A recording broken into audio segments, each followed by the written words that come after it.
there it goes. All right, there it goes. Very good. Good. Well, good evening. I'm Rabbi Ed Feinstein. This is Yontif University, Valley Beth Shalom's program to help prepare all of our friends for the new year. I'm delighted to have you with me this week.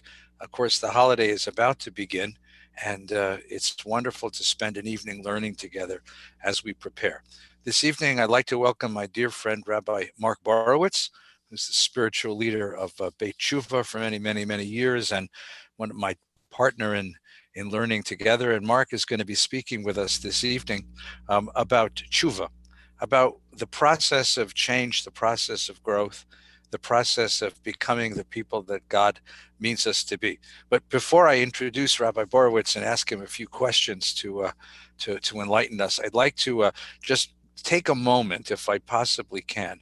I'd like to take a moment to remind everyone that the holiday begins on Friday night. At Valley Beth Shalom, they're going to have a minyan service on Friday night at 6 o'clock. And Valley Beth Shalom has put out a wonderful Haggadah for a Rosh Hashanah Seder. Now, Rosh Hashanah Seder is a tradition in the Sephardic community, and we've adapted and adopted it and put out a beautiful Haggadah. You can find that Haggadah online. You can also drop by the synagogue and pick up a copy if you'd like, if you're a member of the shul.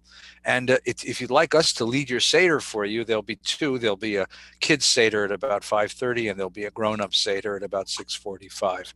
On Zoom and on Facebook Live. So please look at the VBS schedule for how to hook up to those. Saturday and Sunday, like most synagogues in the community, we're not going to be in person. We will be Zooming and broadcasting services, a number of them actually. And so we're using a very special platform. If you're a member of Valley Beth Shalom, you should have already received an invitation to sign on to that platform. I'd urge you to try to do that just to make sure that you know how to do it on Saturday morning. You can also get it on a smart TV or on Roku. And watch us on television. We have a traditional service that begins 8 o'clock in the morning. That's just a rendition, a singing through of the prayers, all of the prayers of the service. At 10 o'clock, the main service begins. The main service is what we would normally do in the sanctuary. The rabbis and cantors leading teaching, offering prayers, and taking us through the holiday. The sermon will be delivered at approximately 11:30, more or less. There are two services for young people, a service for little kids, Tat Shofar, and a service for older kids. And you can find all of that information at vbs.org, the VBS website. It'll all be on the platform, so you need to get onto the platform. If you're a member of VBS, that comes with your membership. If you're not a member, we would love to have you join us. Just come onto the synagogue website at vbs.org or call the synagogue and arrange to join up, and we'd love to give you the password. It does cost a few dollars. If you can help us, that would mean a lot because we use that money to support the shul and all that it does. If you're having financial difficulties, we won't let money get in the way. So please call the synagogue and let us know how we can connect with you for the holiday. And then next week after the holiday, Monday, Tuesday, Wednesday, Thursday, and Friday, every afternoon at 5 o'clock, we're going to meet at Lake Balboa, which is right off of Balboa and Victory. It's Balboa between Victory and Van Owen. Between Burbank and Victory. And Lake Balboa is a beautiful place to do tashlich. So bring your bread and your sins, and we'll gather together outside, masked and distanced, but we'll have a wonderful way of gathering to celebrate the new year. Monday is a special tashlich. It's what we call tashlish. We bring our dogs, and we have a special celebration of our pets and our canine companions, our canine Jewish companions. So join us for that as well. Tonight, once again, we're joined with Rabbi Mark Borovitz. Mark, how are you? I'm wonderful. How are you, Rabbi? It's great. So this year, it's a very strange holiday with the pandemic, with the economic catastrophe about us, with the environmental disasters about us, with the political upheaval and social turmoil. But we'd like to sort of turn back to the essence of the holiday. And the essence of the holiday is to look within, to grasp a clear sense of who we are and how we've lived our lives this year, and then ask ourselves, in what ways do we need to change? How do we need to grow, and how do we need to change? You've spent a lifetime now working with people, changing their lives, helping them understand how they can free themselves from the bonds of criminality, of slavery to drugs and alcohol and so many other destructive behaviors. So I want to begin with what might seem to be a very strange and simple question, but it really, I think, in some ways is very profound, which is, Mark, do people really change? Does it really work? Or are patterns of behavior so inborn, so carefully etched into people's characters that change becomes impossible after a certain point of adulthood? My friend, in days of old, you would ask me that question and I would get volcanic. But just to show you that change is possible, I'm going to start out softer. So, the greatest hindrance to knowledge is our adjustment to conventional notions and mental cliches, Rabbi Heschel says. What you just stated, Ed, is a mental cliche and a conventional notion. A leopard doesn't change its spots. We're not leopards. We're human beings. You're not the same rabbi you were 10 years ago. You're not the same human being you were 10 years ago. You're not the same husband, the same father, the same friend. Wonder or radical amazement. The maladjustment towards the notions is, therefore, a prerequisite for an authentic awareness of that which is. Standing eye to eye with being, we realize we're able to look at the world with two faculties, with reason and wonder. Through the first, we try to explain or adapt the world to our concepts. Through the second, we seek to adapt our minds to the world. Ed, with all due respect and love, my teacher, my friend, my rabbi, of course, change is possible, and people do change all the time. The problem is when you're stuck in that conventional notion. What Rabbi Heschel's words say to me, I have to see you differently today than I did yesterday. Think of how boring life is if you see your wife or your child the same way today as when you got married, or you saw him last week or last year. Are you really the same person you were at 3 days before Rosh Hashanah last year? Of course not. What's the pandemic shown us? That we are powerless. It has killed our belief in certainty. So we've had to adapt to live in a world that is, in the words of Shalom Aleichem, like a fiddler on the roof. I mean, we are living through something that none of us, well, except for people who are over 100, have a memory of. And I'm not the same person I was 6 months ago. I'm not the same person I was a year ago. I'm not the same person I was 30 years ago. Sure, people say, oh, you still do this and you still act like that. First of all, I don't act out as much, that's for sure. And second of all, I'm a different human being. See, because 30 years ago, 35 years ago, I would blame somebody else. I would make somebody else be bad instead of me. Look at me first.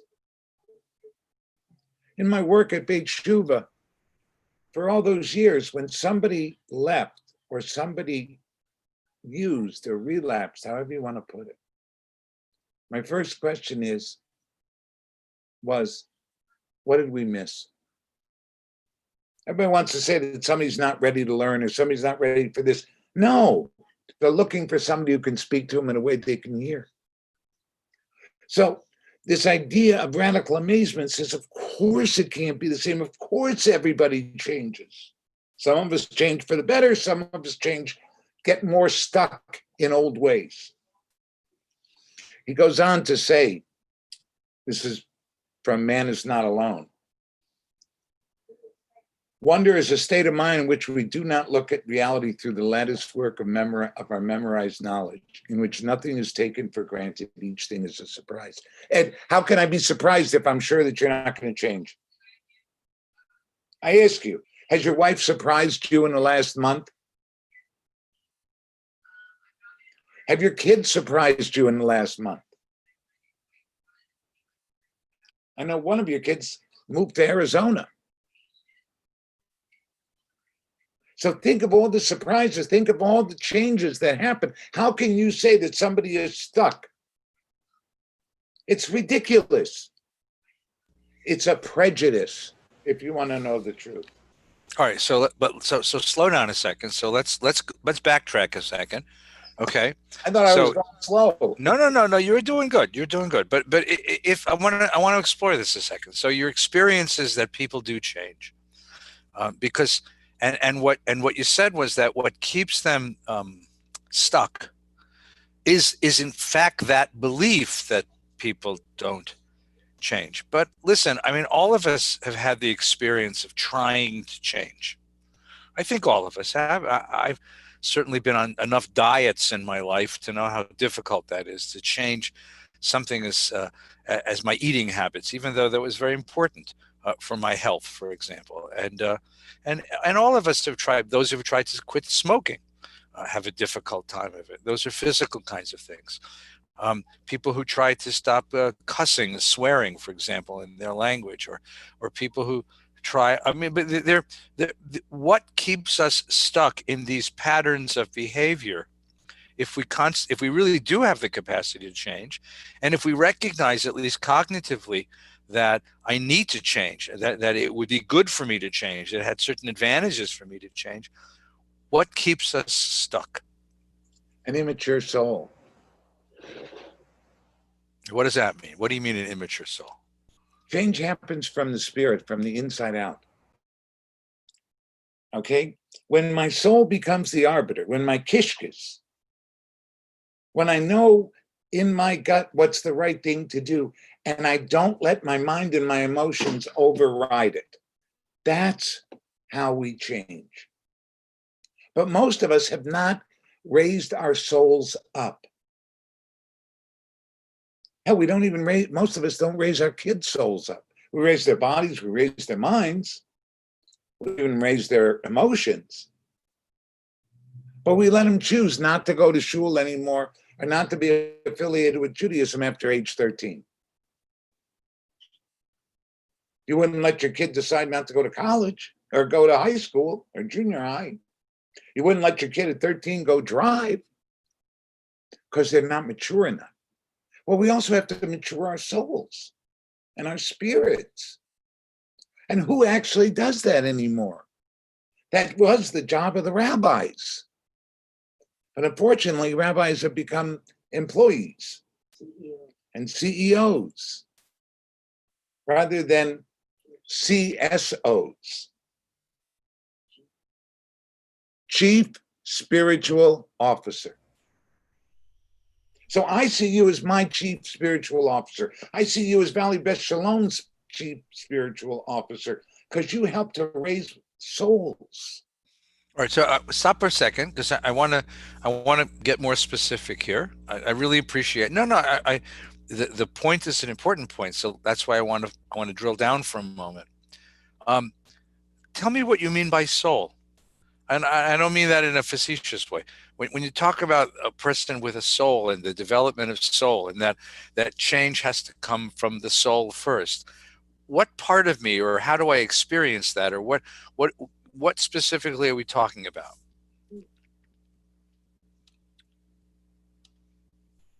It's a very good question. We're talking about the part of me that doesn't have, that is infinite. The part of me that's the Tselem, the part of me that's Ruach Elohim, the part of me that's not me, as you told me, Rabbi Schulweiss described it once. There's a me and a not me. The part of me that can go beyond my own selfishness to care about another human being. that can go beyond my emotions, can go beyond my intellect, that no longer do I do things just because there's an angle to it, but I do it because it's the next right thing to do. That comes from a deep inner knowing. It comes from, like I said, my kishkas. I mean, I can't pinpoint it, just like you can't pinpoint love or anything else, but it is the place where God and humans meet inside a human being. In fact, I So would say what makes us let's human. let's let's put this in some abstract, more in a little more abstract language. So, see, kishkas I think is different because kishkas I think is emotions, but I No, think that what you're referring to, I think that what you're referring to is something like this. What you're saying is that inside of all of us is a quality or an aspect of ourselves which is, um, the word is transcendent. It exceeds the boundaries of the self, goes beyond the boundaries. So when I love my child, when I love my friend, when I open my hand in generosity to the world, there's something in me that's pushing me beyond the um, the circle of interest, for example, beyond the circle of transactional value, to pursue a different kind of value, a value that says, I want to care for the other, I want to teach the other, I want to help and heal the other. So that transcendent part of the self, you're calling soul.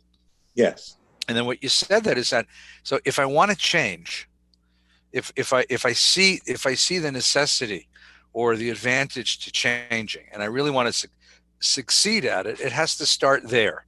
yes, It has to yes, start with the sense that the person I am is not enough.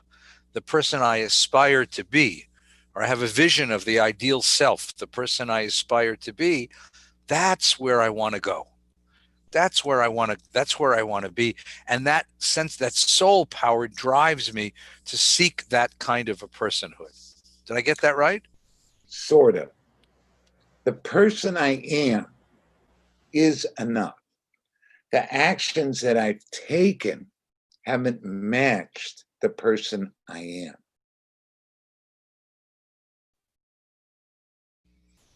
See, because um,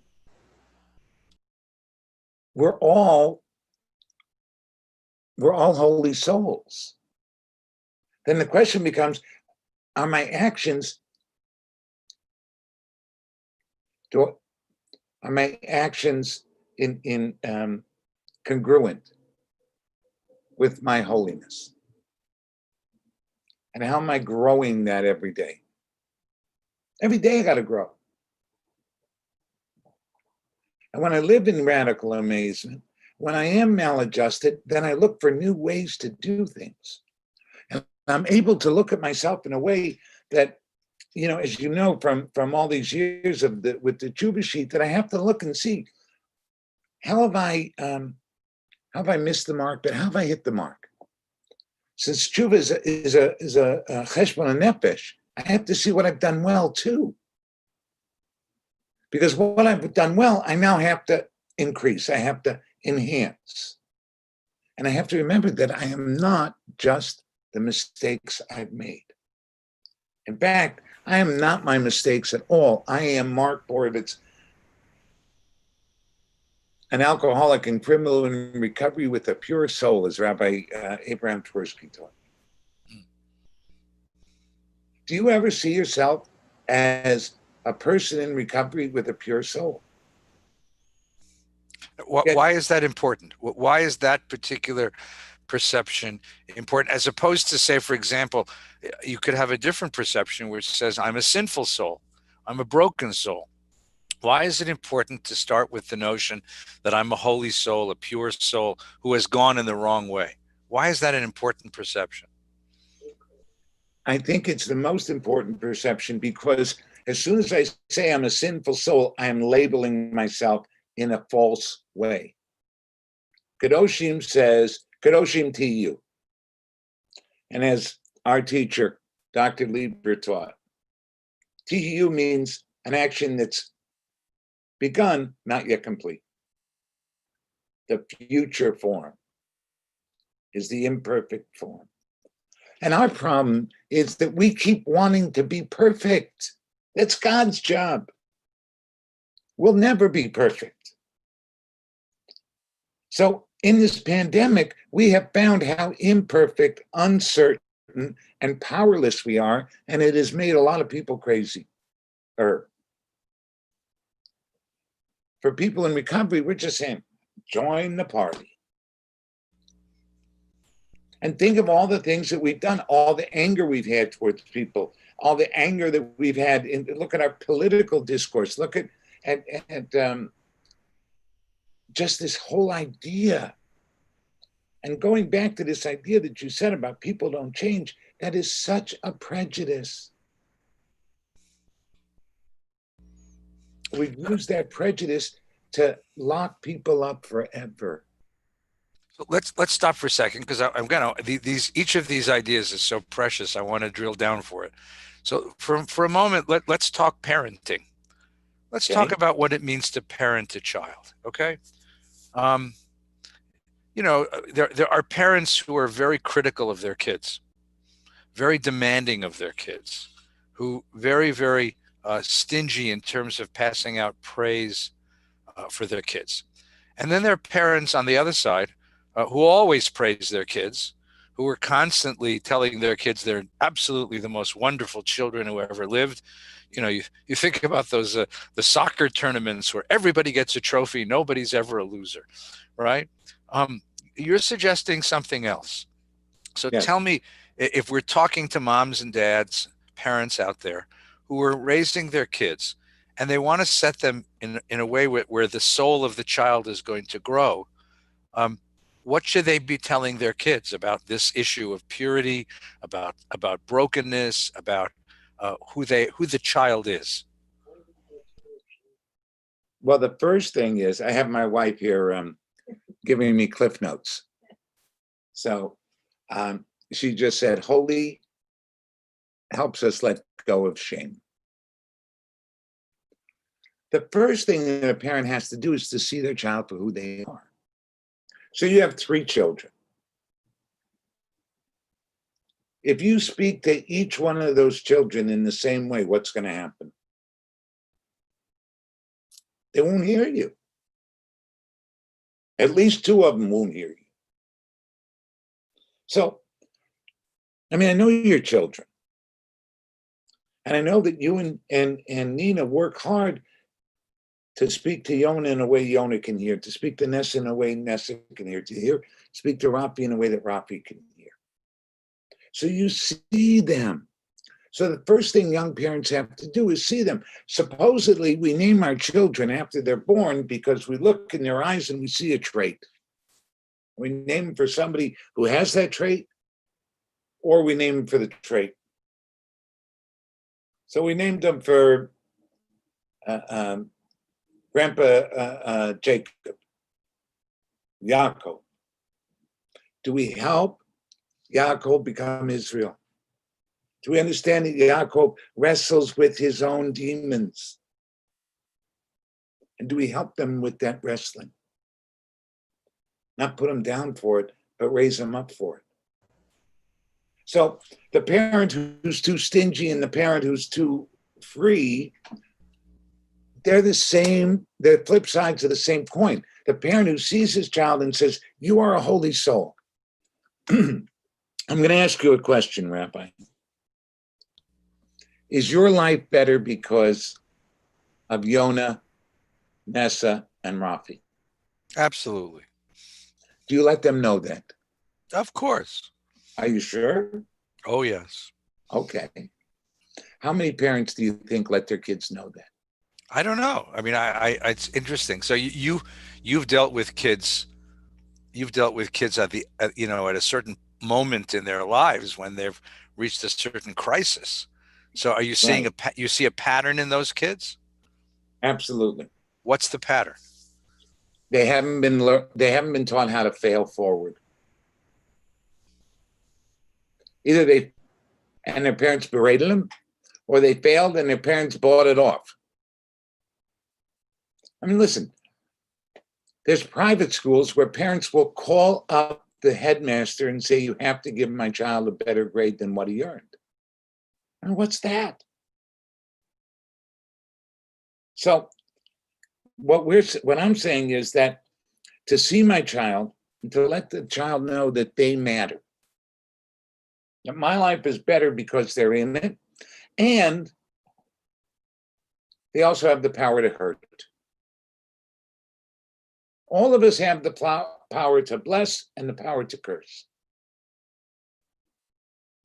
And helping them learn how to be responsible for that power. Helping them learn that failure is good. Show me somebody who hasn't failed, and I'll show you somebody who hasn't done anything. Einstein failed, what, 2,100 times, 2,200 times? Edison, right? So Einstein says, the intuitive mind is a gift, the rational mind a servant. We have forgotten the gift and come to worship the servant. Think of that. So, in allowing kids to grow their intuitive mind, to tell kids that it's okay to try and not hit the bullseye. 100% is not always achievable.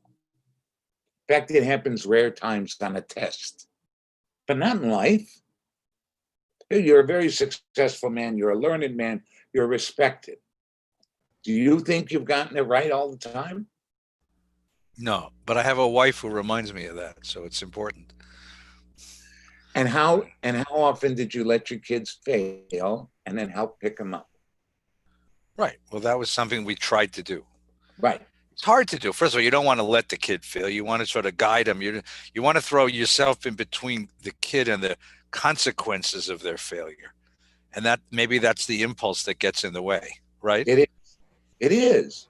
I want to protect my kid. I don't want him to hurt. I understand. I don't want my daughter to hurt. I don't want my grandson to hurt. And they're going to. And if I don't allow them to learn from it and be there to help them learn and help them figure out, okay, what's next? If I only take care of it, or if I let them drown, the stingy parent versus, and the permissive parent, the praising parent, neither one of those are right, because I'm not seeing my child. Mm-hmm. Let's talk about failure for a second, okay? Again, your work at Beit Tshuva was predominantly with people whose lives had reached, well, what you call rock bottom, right? Or the place where they'd really faced crisis.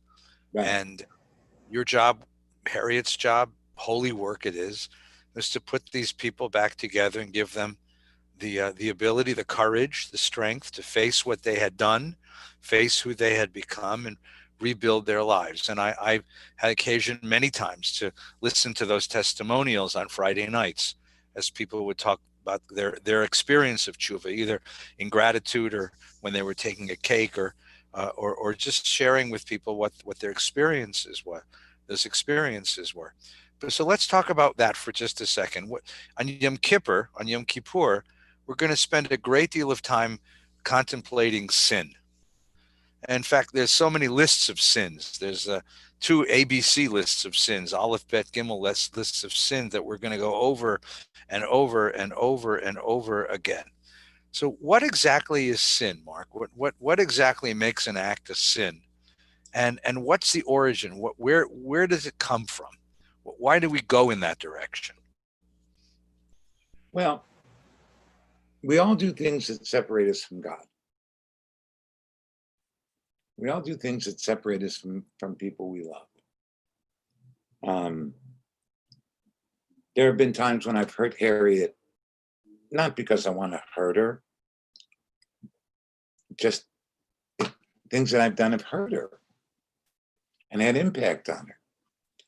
So I need a way back. Sin for me it comes from the Garden of Eden. When God says Ayeka, this sin of the Garden of Eden, the missing the mark of the Garden of Eden, is that Adam says, I'm hiding. And this sense of sin is based in hiding and trying to be something that I'm not. Failure is different than sin.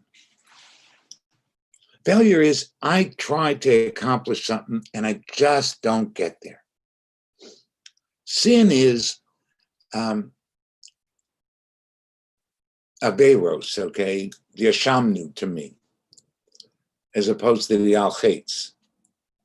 The Ashamnu is, I don't even see you. I don't see God. I don't see another human being. I don't see God in you. So you're just here for my use. That's sin. Missing the mark is, I'm pushing myself forward. I just didn't get there. Failure is, I move the ball forward, I hit a roadblock and I veered off. So for me, failure and missing the mark are very similar. And what happens is we go back to just before we veered off. And we repair at that moment. Because the harm I bring to Harriet is it's a spiritual harm.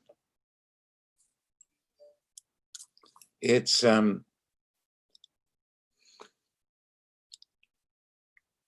give her reason to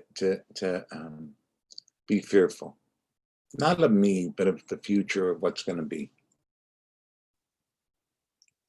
And I break that covenant, I break that bond for a minute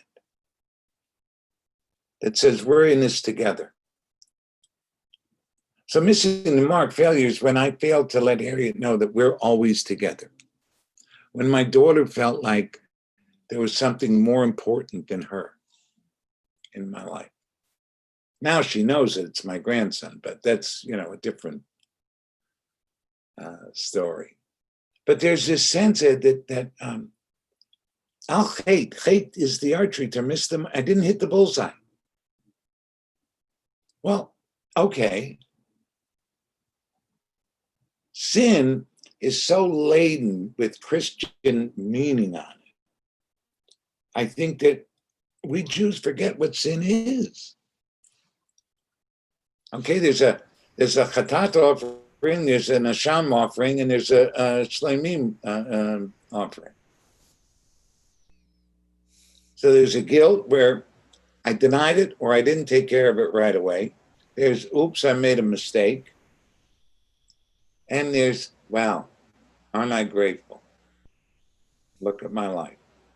All three of those things exist, and they all exist on Yom Kippur because the whole deal, the Meshugana part of Jews, with all due respect, is after we read Salachti Kid Barecha and Kol Nidre, then Yom Kippur, we stand there and beat it. What do you mean beat your chest? That's why Rav Kook, has a positive Al-Chait. Did you know that? No. Was it And for the things we're proud of? Is that it? Yeah. And Cantor Shira Fox and I came and made up a positive Ashamnu that we do in Musaf and Mincha. Mm-hmm. You count up the victories this year, Right. the soul victories, instead of just the mistakes. Right, because you can't do a cheshbon if you're doing just the mistakes. Yeah, right. Let me ask you a question about the process. So I've lived this year, as every year, making mistakes, and as you said, some of the mistakes were small failures. That's chait, missing the mark, and some of the mistakes were bigger ones, ashams or ashamnu, which is major infractions, and then occasionally even something bigger than that. Now it comes time to change. The 12-step program begins with a really interesting move. the first thing I have to be able to say is I'm powerless over this, and I turn to a higher power for help. Um, why do we do that? Why does 12 steps do that? And is that a Jewish move?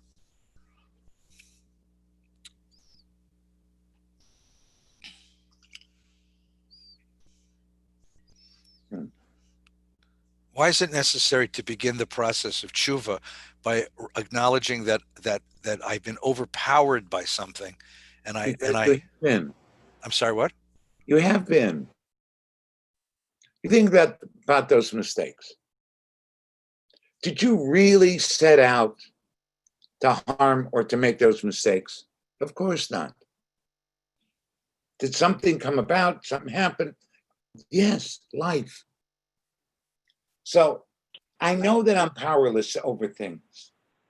And at that moment, I get to say, my life's unmanageable and I need a higher power. So, I think I'm going to say it's Rabbi Tarfon, but of course you'll tell me I'm wrong, because I probably am. But in Pirkei Avos, it says, nullify my will before your will so that your will becomes my will. And at that moment, I'm saying I'm going to turn my will and my life over to the care of God. What does Torah say? Choose life, follow God. What does God want? Walk in God's ways, do justly and love mercy. Right? So it's not just the 12-step movement, it's Judaism, it's Torah. But we went away from that. Okay, there's people today who say this is the only way to do Torah. Then they say there's 70 ways to understand Torah. So how can you have the only right way? But Rabbi Heschel says we have to immerse ourselves in the text. And once we immerse ourselves in the text, then all of a sudden we see new things. I mean, so why is tshuva so important? Because it's the most unnoticed of all miracles, according to Rabbi Heschel. What does that mean? To explain that.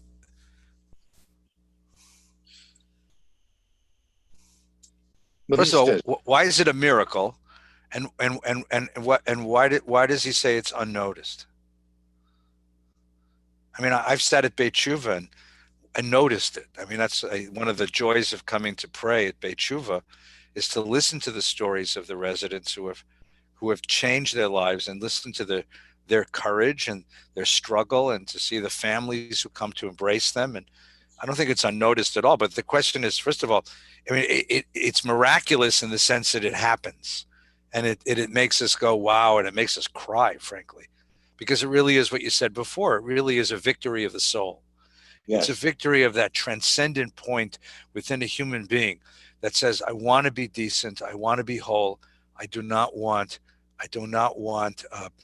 to be a slave to these patterns of behavior that have so taken me away from the person I want to be, the patterns of behavior that are so destructive.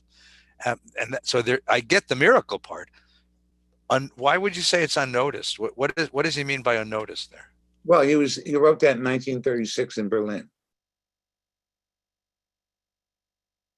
He was talking to Jews in Berlin. And I think even today, how many people missed that miracle because they're so stuck in it didn't change? Ed, there are people today who continue to say that my transformation is a sham and a scam.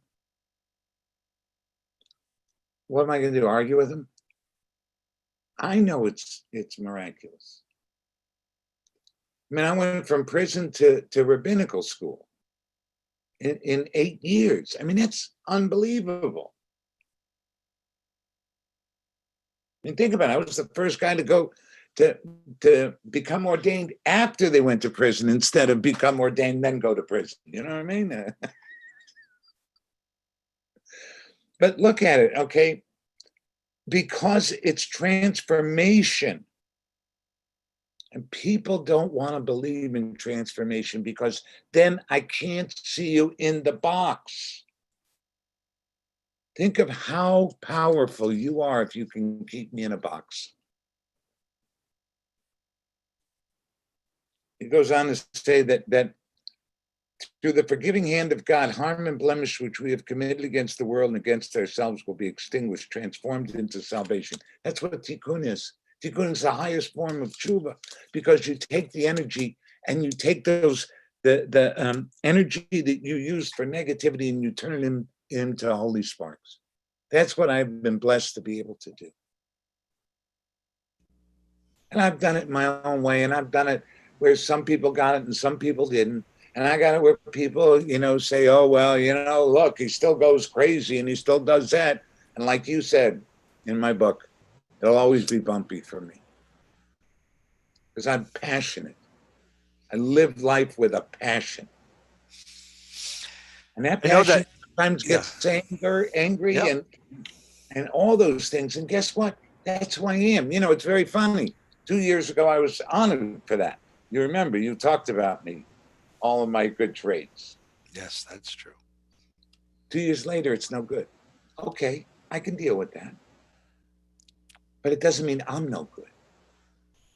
That's the difference this time. I didn't buy into it. Mark, you've been teaching Heschel for a very long time, and I know that you're even writing a book now of meditations on Heschel. So let's take a step away from the topic of tshuva for just a moment, Okay. and tell us about Heschel. What is it about Dr. Heschel's writings? What is it about his thoughts? What is it about the way he approaches Torah, approaches religion or Judaism, that so engages your imagination? Well, the first thing is he speaks to the soul. He speaks to the loneliness that each one of us feels. He's a man who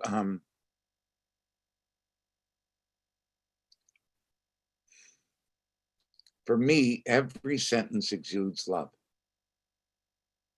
Love, connection, and knowing. And we've been studying, I got a group of guys been studying for 12, 14 years. We've been studying them every Shabbos morning, 7 a.m. Now we're doing it by Zoom. And each week we learn something new because we never look at it the same.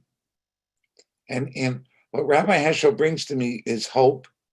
Rabbi Heschel brings to me love, connection, and belief in me. He believes in each one of us. He wrote these books because he believes that we can learn and we can grow and we can improve. He wrote them from love.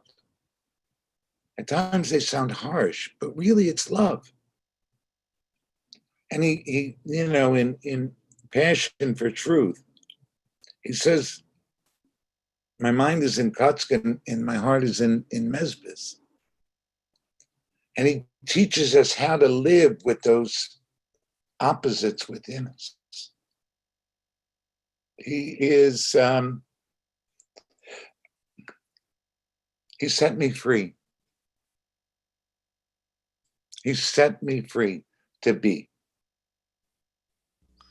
That's wonderful. Thank you. So let's turn again. One more little turn, if that's okay. We've talked Sure. about tshuva for souls. We've talked about tshuva for individuals. Can a society do tshuva? Can tshuva be collective? Yeah, I think that Germany did it. Not perfectly. I believe that the German people took a collective look at themselves and collective responsibility. We were in Vienna a few years ago, and a young, I think, Christian gentleman was leading the Jewish tour of Vienna. Why? He said, because when I learned of what my parents and grandparents did, I couldn't stand it. And when I hear how they don't want to be responsible, I had to learn about the Jewish people of Austria and what we did to them. So that this is my way of repairing and saying never again. So I think that societies can. I think that that's what America is reckoning with now. The inherent racism in our system, and anybody who says that there isn't racism is just blind. You know, Rabbi Heschel said that prejudice is an eye disease. It's a cancer of the soul. So tshuva is the only way to, it's the chemotherapy for the soul. And doing it collectively, doing it as a nation. And I don't know all the different ways to do it. Don't get me wrong. I don't have all the answers. But I know that we can, and I know that we need to. Black Lives Matter. Of course, everybody matters, and we know that. But Black Lives Matter is telling us, you've said everybody matters except us in the way you've acted.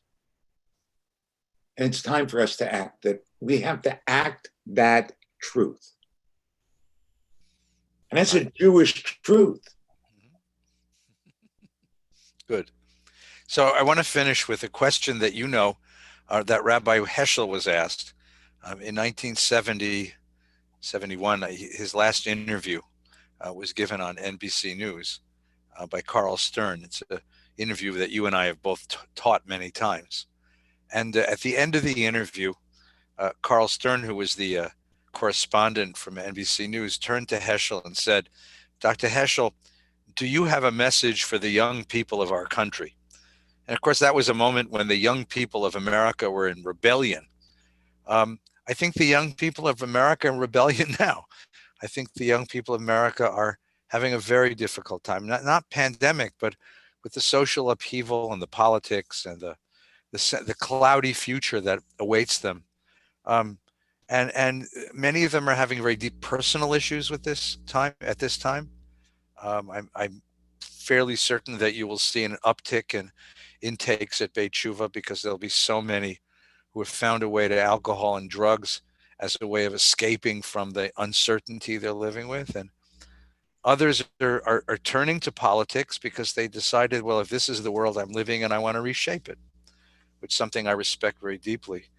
So, Mark, if you were able to answer Heschel's question, the question that Carl Stern asked Heschel, Mark Borovitz, you were a specialist in tshuva, a teacher of tshuva, a believer in the power of the soul to change. What message would you like to give to the young of this generation? Well, as Rabbi Heschel said, that treat your life as a work of art. And tshuva allows us to repaint the canvas. Most of all, though, be angry. Rebel, but rebel to something. Rebel for something. Don't just rebel against, because everybody can be against somebody else. But to rebel for something that's holy, something that's sacred. To rebel for you to be you and allow other people to be them. That is what I would say it's your mandate as a young person. I'm still rebelling, and so I guess maybe I still see myself as young. But for young people to rebel for something, to not buy in, to not buy into despair. And Harriet came up with this line: to compare is to despair. Don't compare. Just be the best you can be in this moment, knowing that the best you changes all the time. There is no gold standard. There's the best me today with what I got going on, the best me tomorrow, the best me that I was yesterday. So in this hour that we've been together, you've gotten the best of me up and down, and it's the best of me. And never be afraid of being in truth. Don't be afraid of the truth. Welcome truth. Participate in truth. not convenient truth, but the difficult truth.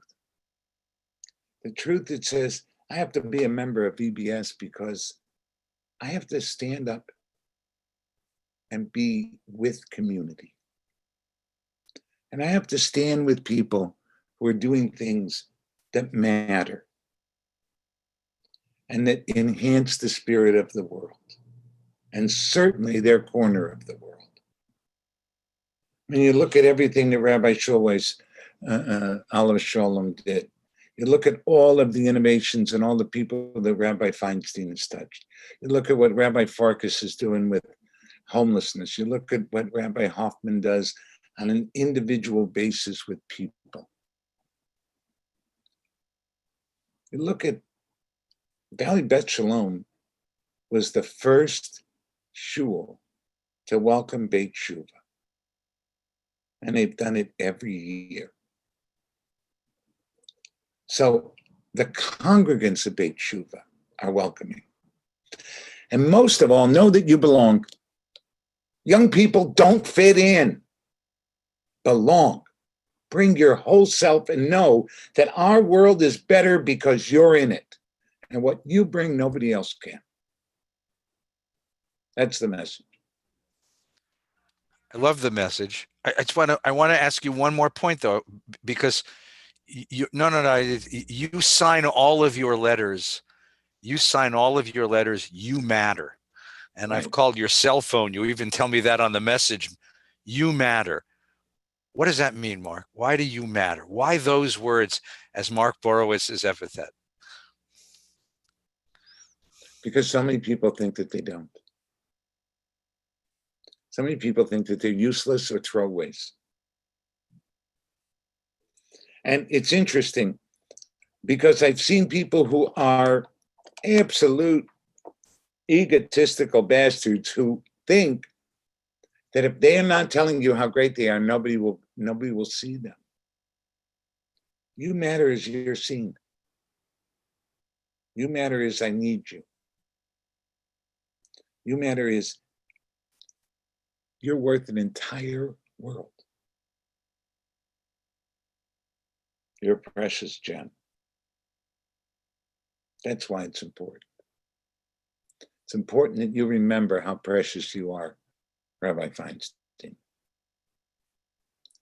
That Shirley Lowy remembers how precious she is. And that everybody does.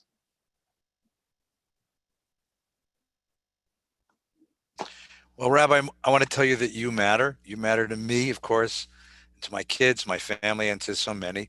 And I want to thank you tonight. Wish you Shana Tova, a sweet and happy New Year. And to all who are listening to us tonight and all who find us on Facebook and the Facebook universe, I want to wish you as well a happy and a healthy New Year. You matter. And if you start from that point, you matter. The whole world turns in a very different way because you have the capacity to see yourself as important and valuable and worth fighting for and worth developing. You have a soul inside that can push you to become better. So thank you for listening tonight, and I wish you all Shana Tova.